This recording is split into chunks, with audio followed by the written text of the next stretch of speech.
जैसा कि हमने पार्ट वन में कंप्लीट किया था कि हमारे कुछ फंडामेंटल राइट्स होते हैं, वैसे ही हमारे कुछ फंडामेंटल ड्यूटीज़ भी होते हैं।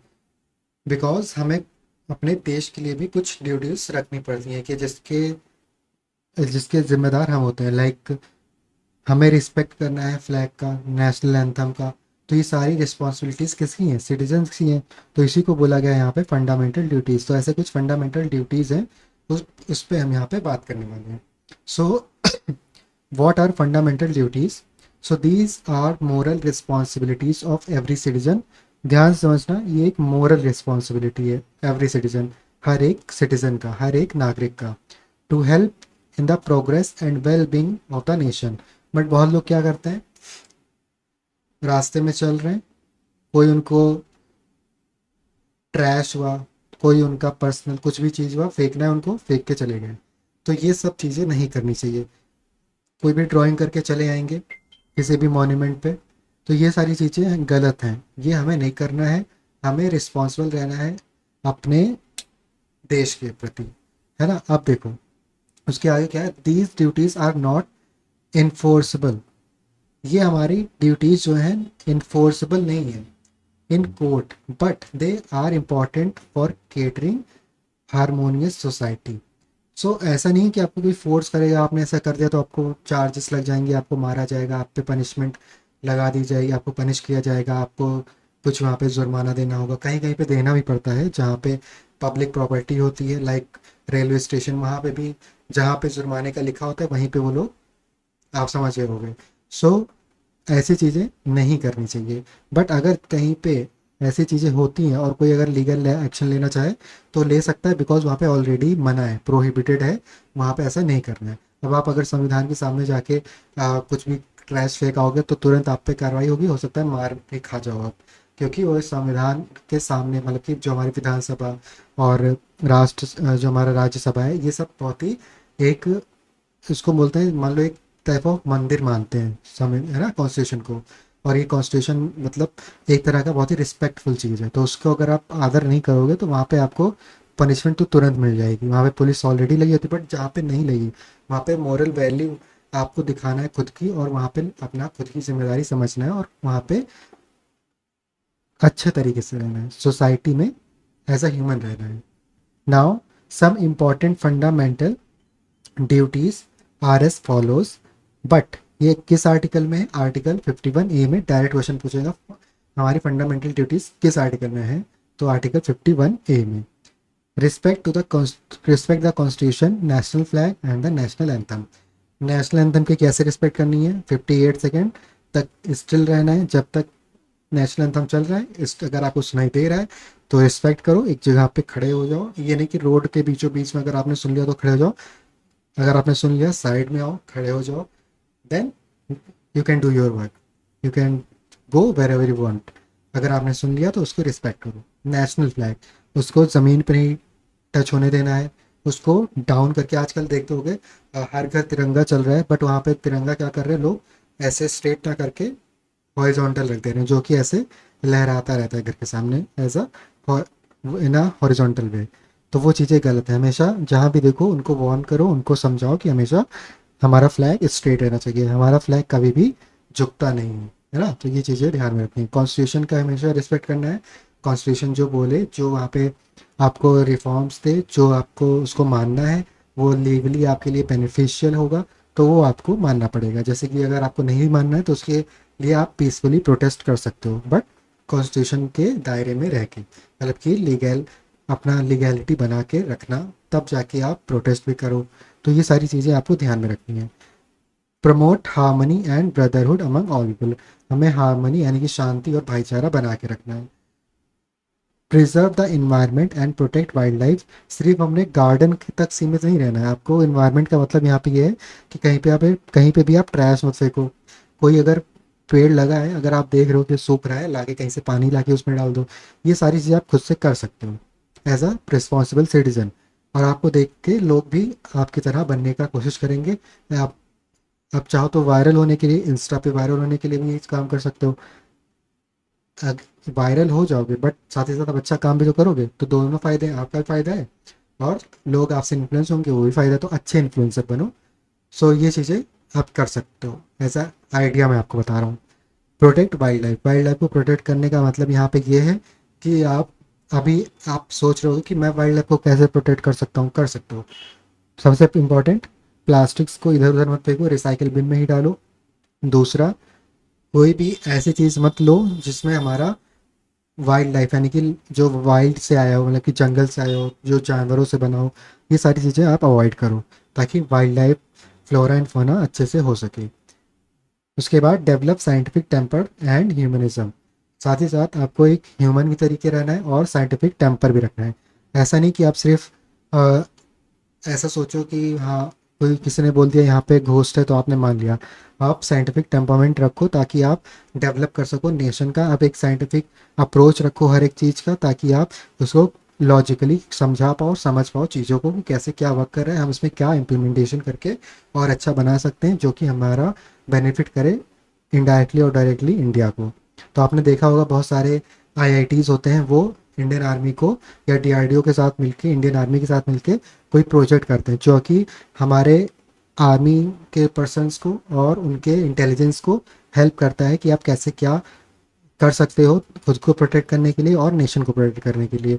तो ये सारे साइंटिफिक टेम्परामेंट खुद से भी डेवलप करना है, और अगर आपके पास है ऑलरेडी ये टेम्परामेंट तो उसको इम्प्लीमेंट करो देश की भलाई में, ना कि ये कि फ्रॉड कर दें आपको, डिजिटल अरेस्ट करके कोई फ्रॉड कर रहा हो, ये सब चीज़ें नहीं करना है, हमें लीगली चलना है।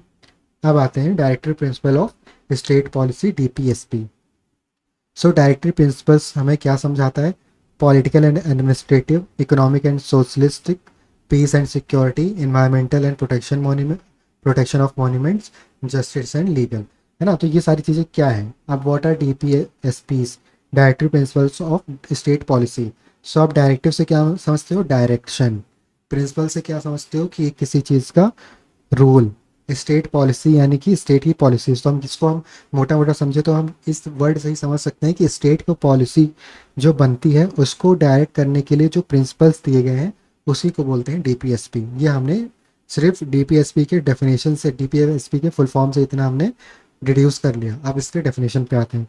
सो DPSPs, these are guidelines for the government to follow while making laws and policies. देखो एक्यूरेट है, 90% तो सही है कि हमने सही डिड्यूस किया है इसके। ऐसा मत समझना कि मैंने ये बनाया तो मुझको आता है, नहीं, मैंने मतलब आता तो है बट एज अ हमेशा थोड़ी याद रहता है कि अगर मैं डीपीएससी बोल रहा हूँ तो मुझे एक्यूरेट याद हो जाए। मुझे ये तो पता है कि हाँ ये पॉलिसीज़ के लिए हेल्प करता है, बट पूरा क्या है वो मुझे नहीं पता था, लेकिन मैंने यहाँ से डिड्यूस कर लिया इसके डेफिनेशन, इसकी फुल फॉर्म से ही। तो ये चीज़ें आप भी कर सकते हो अगर आप ज़्यादा यहाँ पे खुद को इंडल्ज करोगे इन सब में, पढ़ने में और नॉलेज गैदर करने में, तो आप भी ऐसा कर लोगे। सो दीज आर गाइडलाइंस, एक गाइडलाइन है, सेट किया गया है गवर्नमेंट के लिए कि उसको फॉलो करो while making laws and policies for your citizens. They aim to achieve social and economic justice, ये सोशल और इकोनॉमिक जस्टिस को अटेन करने, अचीव करने के लिए हमारे होते हैं। These are not enforceable by courts, meaning you cannot directly go to the court if they are not followed, but they help shape the policy and program of the government। अब ये ऐसा है जैसे कि हमारा फंडामेंटल ड्यूटी है, तो वो आपका करना, आपका इम्पोर्टेंस है कि वो आप, आपका वो मतलब इम्पोर्टेंट चीज़ है कि वो आप फॉलो करो, बट आपको करना ही है, आपको इन्फोर्स कोई नहीं कर सकता। ऐसे ही डीपीएस पे भी है, आप इसको फॉलो करके एक अच्छा रूल, एक अच्छी पॉलिसी बना सकते हो, लेकिन आप अगर इसको नहीं भी फॉलो करोगे तो ऐसा नहीं कि आपके ऊपर चार्जेस लग जाएंगे। It is not enforceable by courts, तो ये कीवर्ड है, तो आप इसको ध्यान से समझना। अब एग्जांपल्स ऑफ डीपीएसपी समझते हैं। Ensures equal pay for equal work for man and women. अब ऐसा नहीं है कि आपने घर बनाने के लिए कुछ वर्कर्स लाए, कुछ मजदूर लाए, उसमें मेल्स भी हैं फीमेल्स भी, तो आप मेल को ज़्यादा पैसा दो या फीमेल को ज़्यादा पैसा दो, मेल को कम दो, ऐसा नहीं करना है। सबको equal pay according to their work, in regards of कि वो क्या है, मेल है फीमेल है, ब्लैक है वाइट है, कि मोटे हैं पतले हैं, ये नहीं। अगर कोई सेम काम कर रहा है, अगर मैं पढ़ा रहा हूँ, मेरे बगल में कोई पढ़ा रहा है, तो जितना मुझे पे मिल रहा है बगल वाले को पे मिलना चाहिए, जितना बगल वाले को मिल रहा है मुझे मिलना चाहिए। ये सारे होते हैं। जैसे आप कोई ऑर्गेनाइजेशन ज्वाइन करोगे, गवर्नमेंट और नॉन गवर्नमेंट, तो उसमें क्या होता है, एम्प्लॉय राइट्स होते हैं कुछ, कि हाँ आप अगर वर्क कर रहे हो तो आपको यहाँ पे ये बेनिफिट्स मिलेंगे, आपको ये रिम्बर्समेंट मिलेगा, ये हेल्थ बेनिफिट्स मिलेंगे, ये इतनी हॉलीडेज़ आपको मंथली मिलेंगे, पेड हॉलीडेज़ कितने मिलेंगे, ये सारी चीज़ें आपको बताई जाती हैं। तो equal rights for equal work यहाँ पे हमारा होता है in DPSP. Provide free and compulsory education till the age of 14, मतलब जब तक आप 14 साल के नहीं हो जाते आपको फ्री एजुकेशन मिलेगा, और अगर आप पढ़ना चाहते हो आगे भी तो आगे भी पढ़ सकते हो, डिपेंड्स आप कितना अच्छा किए हो अपने 14 साल में, तो गवर्नमेंट आपको हेल्प कर देता है, एजुकेशन लोन मिल जाता है विदाउट इंटरेस्ट मिल जाता है, या फिर गवर्नमेंट क्या करता है आपको वो भी क्या कर देता है, उसको क्या बोलते हैं, स्पॉन्सरशिप, स्पॉन्सर भी कर देता है अगर आप बहुत ही ज़्यादा अच्छे हो पढ़ने में। तो provide free education till the age of 14, आप अच्छे से एजुकेशन लो, डजेंट मैटर, उसके आगे आप पढ़ना चाहो तो पढ़ो, नहीं पढ़ना चाहते आपकी मर्जी है, लेकिन कंपलसरी एजुकेशन है 14 साल तक। Promote economic welfare such as amendments such as, है ना, अब देखो बस इतना ही है। Promote economic welfare, so economic welfare का मतलब कि जितना भी economic welfare in the sense आप समझ सकते हो कि ट्रेड को वहाँ पे अच्छा किया जाए, उस स्टेट के ट्रेड जितना मतलब रूट्स को अच्छे किया जाए ताकि और ज़्यादा वो हो सके, बाइंग सेलिंग हो सके, लोग बाहर से आके दूसरे स्टेट से आके अपने स्टेट में सेल कर सकें, अपने स्टेट वाले बाहर वाले स्टेट में जा सकें, तो ये सारे इकोनॉमिक वेलफेयर के काम करना डीपीएसपी के अंडर आता है। अब बात करते हैं amendment to the constitution. Amendment का सिंपल मीनिंग है चेंजेस, अगर आपको कुछ चेंज करना है कॉन्स्टिट्यूशन में तो आप कैसे करोगे। So how is the constitution amended. Article 368 gives the power to amend the constitution. Amendment can be simple और कॉम्प्लेक्स। सिंपल का मतलब है ओनली पार्लियामेंट, कॉम्प्लेक्स का मतलब है require approval of the states, यानी कि स्टेट का भी अप्रूवल अगर उसको चाहिए होगा तो वो कॉम्प्लेक्स नेचर में आएगा अमेंडमेंट के।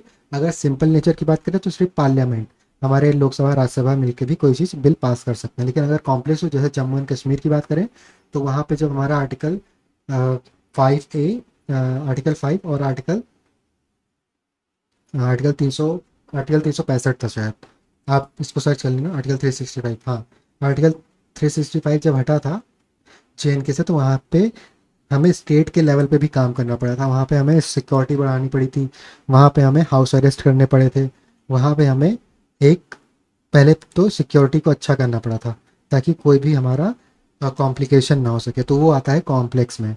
अमेंडमेंट की बात करें अगर हमारा सिंपल नेचर का तो लोकसभा राज्यसभा मिलके हम कोई भी अमेंडमेंट ला सकते हैं। इंपॉर्टेंट अमेंडमेंट्स, फर्स्ट अमेंडमेंट कब हुआ था 1951 में, restrictions on fundamental rights. 42nd amendment 1976 में हुआ, added the words socialist secular to the preamble, यानी कि सोशलिस्ट और सेक्युलर ये दो वर्ड्स हमारे ऐड हुए थे प्रियम्बल में। 44th amendment 1978 restored the certain fundamental rights during the emergency period. अब बात करते हैं यूनियन गवर्नमेंट की, जो सेंट्रल गवर्नमेंट को यूनियन गवर्नमेंट बोलते हैं। इसमें आते हैं हमारे president of India. The president is the head of the state and supreme commander of the arm forces. Supreme commander of arm forces जल थल वायु, यानी कि एयरफोर्स नेवी और मिलिट्री, ये तीनों फोर्सेस का हेड कौन होता है, हमारा प्रेसिडेंट होता है। और प्रेसिडेंट को बोलते हैं first citizen of India, first citizen of the country कौन होता है, हमारा प्रेसिडेंट होता है। अब एक चीज़ आप देखोगे कि प्रेसिडेंट हमारा सबसे बड़ा होता है, लेकिन जो वो होता है उसके पास पावर्स, जो प्रेसिडेंट के पास जो पावर्स होते हैं वो उतने आप उतना एक्टिव नहीं देखते होगे जितने हमारे पीएम होते हैं। अब ऐसा क्यों होता है, देखो पीएम जो हमारे होते हैं वो वर्क करते हैं, पीएम जो होते हैं हमारे वो वर्क करते हैं ऑन अ स्टेट लेवल, और प्रेसिडेंट जो होते हैं हमारे वो एज अ सुप्रीम कमांडर हैं, तो वो बस इसलिए हैं कि हाँ अगर मुझे कुछ रोल में कुछ मुझे पावर्स मिले हैं तो मैं उसको सही जगह पे यूज़ करूँ। इनको ये नहीं, जैसे कि आप इसको और डीपली अगर मैं समझाऊँ तो आप ये समझ सकते हो कि जैसे आप खुद को अज्यूम करो, आपको ये नहीं मतलब है कि अ, देश कैसे, कहाँ पे क्या कमी हो रही है, देश में क्या पॉलिटिकल और प्रेशर आ रहा है, ये सब आपका लेना देना नहीं है। ये अगर आप और थोड़ा लेमन लैंग्वेज समझाऊँ कि आपका ट्यूशन का फीस, आपका कोर्स का फीस, अगर आप अभी अर्न नहीं कर रहे हो, तो अगर आपके पेरेंट्स प्रोवाइड कर रहे हैं, तो आपको ये नहीं हेडेक लेना है कि वो पैसे कहाँ से आएंगे, आपके पेरेंट्स, आपके गार्जियंस आपको देंगे। सिमिलरली अगर आप, जैसे यहाँ पे पेरेंट्स की बात हुई, सेम पेरेंट्स जो है हमारे यहाँ पे एज अ पीएम वर्क करते हैं। तो पीएम क्या करता है कि यहाँ पे सारे जो मिनिस्टर्स हो गए और जो भी फॉरेन पॉलिसीज़ हो गई जो नए, वो इस मतलब वर्क करते हैं कि हाँ ये मुझे ये काम करना चाहिए ताकि मैं यहाँ पे काम कर सकूँ। और प्रेसिडेंट क्या होता है, प्रेसिडेंट टॉप पे होते हैं कि हाँ सब कुछ सही से चल रहा है, कुछ इमरजेंसी तो नहीं लगानी है, कुछ अगर प्राइम मिनिस्टर को कुछ अप्रूवल चाहिए होगा तो प्रेसिडेंट से जाके ले सकता है। तो आप प्रेसिडेंट को ऐसा मानो कि आपके पेरेंट्स के भी पेरेंट्स। तो वहाँ पे अगर आपके पेरेंट्स को भी कोई पैसे दे रहा है, मान लो कि ग्रैंड पेरेंट्स आपको पेरेंट्स को पैसे दे रहे हैं, या फिर आपके बॉस जो है, मतलब पेरेंट्स के जो आपके बॉस हैं, चाहे वो गवर्नमेंट में हो नॉन गवर्नमेंट, कोई बॉस तो कोई है तो हेड होगा। तो अगर वो हेड आपको पेरेंट्स को पैसे दे रहे हैं, तो उनको ये पेरेंट्स को हेडेक नहीं होगा कि मेरा इस मंथ सैलरी आएगा कि नहीं आएगा। उनको बस काम करते रहना है अपना, और उनको पैसे मिलते रहेंगे। और उनको पैसे मिल रहे हैं तो आपकी कोर्स की फीस मिलती रहेगी, है ना। तो ये सारी हायरार्की चलती आ रही। सेम यहाँ पे प्रेसिडेंट भी है।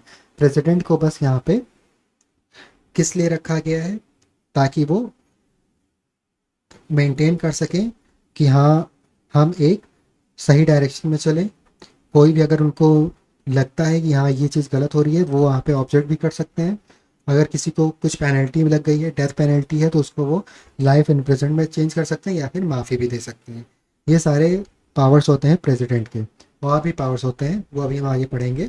बट प्राइम मिनिस्टर ज़्यादा एक्टिव इसलिए होते हैं क्योंकि वो हमारी छोटी छोटी चीज़ों को ध्यान रखते हैं। आप देखोगे वो हर एक स्टेट को विजिट करेंगे, हर एक डिस्ट्रिक्ट पे जाएंगे, हर एक छोटे छोटे वो उसको विजिट करेंगे, ऑर्गेनाइजेशन को वहाँ पे देखेंगे ग्राउंड लेवल पे।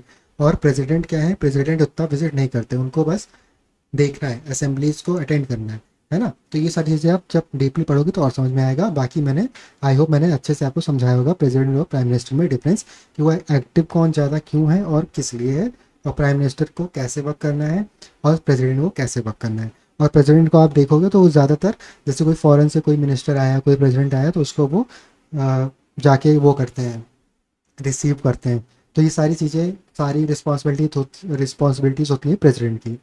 सो अब आते हैं elected indirectly bye electoral college elected members of parliament and state. ये डायरेक्टली हम इलेक्ट भी नहीं करते इनको, प्रेसिडेंट को। ये जो इलेक्टेड हमारे मेंबर्स होते हैं पार्लियामेंट और असेंबलीज के, वही इलेक्ट करते हैं हमारे प्रेसिडेंट को। और आप ये भी देखोगे प्रेसिडेंट पे भी कोई उंगली भी नहीं उठाता कि लाइक वहाँ पे कोई उनको बोल दे कि जैसे कि प्राइम मिनिस्टर को तो कोई आए दिन बोला करता है कि इन्होंने ये कर दिया, वो कर दिया, ये काम नहीं अच्छा किया, वो काम अच्छा किया। बट प्रेसिडेंट को ऐसा कोई नहीं बोलता। आपने कभी सुना भी नहीं होगा क्या कोई प्रेसिडेंट को ऐसा कोई बोल रहा है, क्योंकि उनका लेना देना ही नहीं है इन सब पॉलिसीज से, है ना। तो अभी आप ये समझ गए होगे आई गेस। अब आते हैं प्राइम मिनिस्टर पे। सो प्रेसिडेंट, एक पॉइंट और रह गया, the president's role is mainly ceremonial but crucial in emergencies. Ceremonial का मतलब कोई आ गया तो उनको रिसीव करना, बट क्रूशियल हो जाता है, जैसे कि आप समझ देखते होगे कि राष्ट्रपति शासन लगा देना चाहिए। तो राष्ट्रपति शासन का मतलब वहाँ पे जैसे किसी स्टेट में चीफ मिनिस्टर नहीं, वॉइड हो गया, चीफ मिनिस्टर नहीं है तो उस स्पेस वॉइड हो गया। अब चीफ मिनिस्टर तुरंत तो ला नहीं सकते, तो खाली कौन बैठा है, मतलब खाली इन द सेंस, सॉरी खाली नहीं, बट हमारे मतलब किसको हम अपॉइंट कर सकते हैं, जो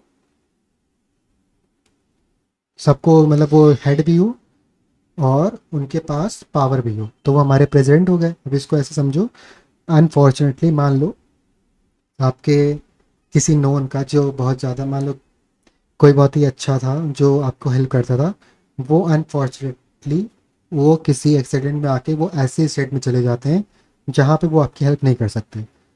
तो उनके जगह पे अगर कोई और आता है, तो वो जो स्पेस फिल होगा उसी को बोलते हैं यहाँ पे प्रेसिडेंट रूल। तो वही चीज़ मैं समझाना चाह रहा हूँ कि प्रेसिडेंट रूल कब लगता है किसी स्टेट पे, जब वहाँ की जो लॉ एंड ऑर्डर होता है वो कोलैप्स कर जाता है, तो वहाँ पे प्रेसिडेंट रूल लग जाता है। तो इसी को बोलते हैं कि जब इमरजेंसी आती है तो वहाँ पे प्रेसिडेंट का रोल बढ़ जाता है। प्राइम मिनिस्टर फ्री क्यों नहीं होंगे इस चीज़ के लिए, इस काम के लिए, बिकॉज उनके पास ऑलरेडी पूरा देश है उनके लिए, कि उनको काम करना है, हर एक स्टेट उनके अंडर में आ रहा है। पर प्रेसिडेंट क्या है, वो वर्क कर सकते हैं as a chief minister on the place of chief minister as well, but उनको नाम चीफ मिनिस्टर नहीं बोलेंगे, उनको बोलेंगे president rule. The PM is the head of the government, leads the council of minister appointed by the president but must have the support of the majority in the Lok Sabha, the lower house of the parliament. तो लोकसभा यानी कि लोगों से बना हुआ एक सभा, मैंने याद करने के लिए बताया, मतलब यहाँ पे लोग जो होते हैं, जो अपॉइंट होते हैं, उनको डायरेक्टली इलेक्ट करते हैं कौन, सिटीजन ऑफ इंडिया। अब यहाँ पे अपॉइंट जो प्राइम मिनिस्टर हैं वो अपॉइंट करेंगे, appointed by the president, president तो इनको अपॉइंट करता है, बट इनको स्पेशल मेजॉरिटी होती है लोगों की, और तब तक ये रूल करते हैं जब तक इनके पास मेजॉरिटी रहती है। जिस दिन मेजॉरिटी गई उस दिन इनका चला जाएगा रूल भी। तो council of minister compost of cabinet minister, minister of state and deputy minister. यहाँ पे डिप्टी मिनिस्टर है, ये भी हाइड हो गया है, सो डिप्टी मिनिस्टर, ठीक है। तो ये सारी चीज़ें यहाँ पे आपको ध्यान में रखनी है कि काउंसिल ऑफ मिनिस्टर क्या हो गया, प्राइम मिनिस्टर क्या हो गया, प्रेसिडेंट ऑफ इंडिया को हम कैसे बोलते हैं, इनको क्या हमारे रोल्स होते हैं, क्या रिस्पॉन्सिबिलिटीज होती हैं। आई गेस यहाँ पे आपने अच्छे से इसको समझा होगा। तो आपके एग्जाम पर्सपेक्टिव से ये सारी चीज़ें इंपॉर्टेंट है, इसलिए मैंने इसको डीपली समझाया है। आई होप आपको समझ में आया होगा।